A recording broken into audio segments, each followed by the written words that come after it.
Hey, this is Danny Nelson. I'm with CoinDesk. We're here with Farbood. Farbood In Bryant Park, here to discuss Coinmine's new announcements.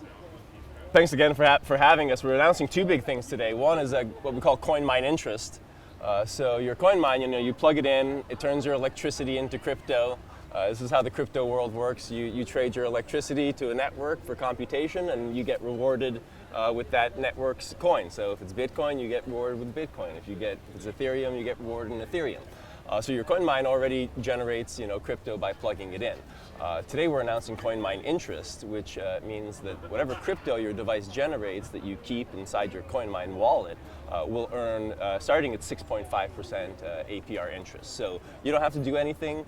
As long as your crypto is in the Coinmine wallet each month, you'll get an interest payment on your holdings, and that'll compound as long as you leave it there. So we're pretty pumped to be announcing that. That's one of the the cool thing about a Coinmine is that we do the hardware, the software, and the services. So we can kind of continue to push these updates with new features. We add new protocols. We make the device more efficient over the air. Literally, like a Tesla gets more efficient over the air, it might get faster or take less energy. Same thing when we do over-the-air updates, it might get faster, more energy, new protocols, new services like Coinmine interest. And then the other exciting piece of news is we've been able to reduce the price of the Coinmine by $100 from $7.99 to its new price of $6.99. So just in time for the holiday season. Great. And how many of these units have you sold so far? We're in the thousands so far. Good. Yeah. And how were you able to make this price cut? So a couple of things. One, scale. As more people purchase Coinmines, the better pricing we can get in our supply chain. But then just improvements in the supply chain, improvements in the engineering of the device, simplifications in the engineering have allowed us to sort of reduce our cost and sort of pass that savings on to our customers. Our philosophy is generally just to continually make things better, faster, and cheaper. So we're not done yet. We make it better with updates, we make it faster with updates, with new hardware, and cheaper by just improving the business and improving the supply chain. And is this interest program, is this something that you've heard the consumers have wanted, or is this just a novel idea you guys have rolled out? So it's become kind of popular in crypto these days. There's a few folks that do this already. Some of the folks that we're planning on partnering with for Coinmine interest include guys like BlockFi that pay interest on crypto. Cred is another company that does it. Compound Finance is a super cool Web3 way of getting interest on your crypto. There's staking in crypto as well, which, so for example, Coinbase just launched staking for Tezos, so you can earn some interest on your Tezos that you keep with them. So I think it's one of the really powerful things that decentralized finance gives you, which is you need crypto to get decentralized finance. And we're really creating, we don't tend to realize it, but the world's market is still not very connected. A goat herder in some rural part of the world is not really connected to the same rails as a hedge fund manager in New York City. Crypto actually creates a single financial world for everybody in the world to live in, which means I think there'll be a ton more wealth creation, a ton more access to wealth creation for people, a ton more control over your actual wealth. Not being debased by your government's shady behavior, especially if you're talking about things like Bitcoin, which is like a global currency. A Bitcoin is worth the same in the country with the worst fiat exchange rate and the best fiat exchange rate. So I think that's going to happen more and more. And have you been able to ship these around the world, or is this really a U.S. product? Yeah, so right now it's mainly in the U.S. We do have some going internationally. That'll happen more and more as we scale more and more. Again, we tend to think that the world is this big global economy, but almost every country has tariffs with each other.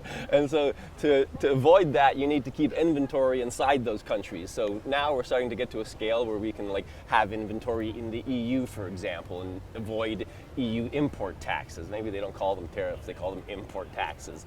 But they can be pretty substantial, and so we're working to get around those, but mostly it's been US based. And have you been facing any troubles with the tariff wars that have been going on so far? We've been minorly impacted by it. Thankfully, I can say minorly.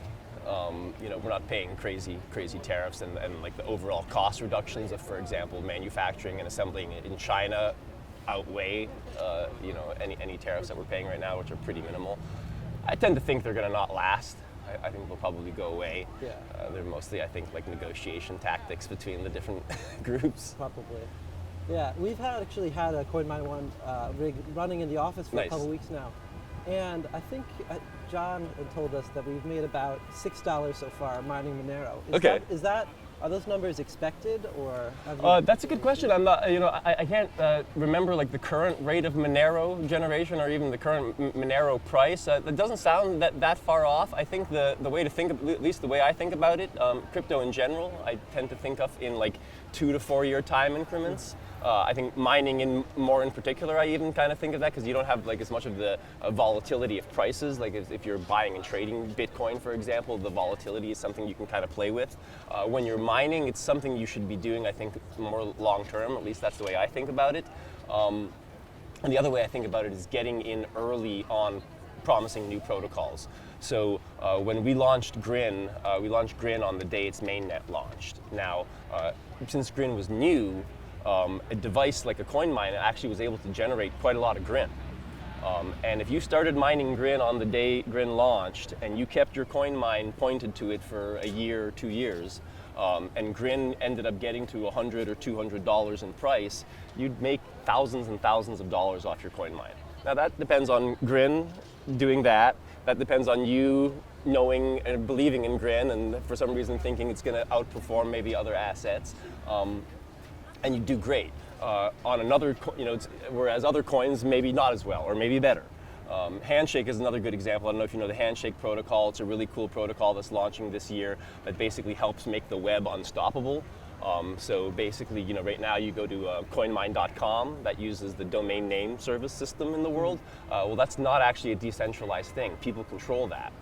So Handshake wants to be a decentralized version of this domain system, right? So that governments and corporations can't take down websites and your website can stay up and running. Their token will launch here, I think, before the end of the year, and we hope to have it available on the Coinmine on the day it launches.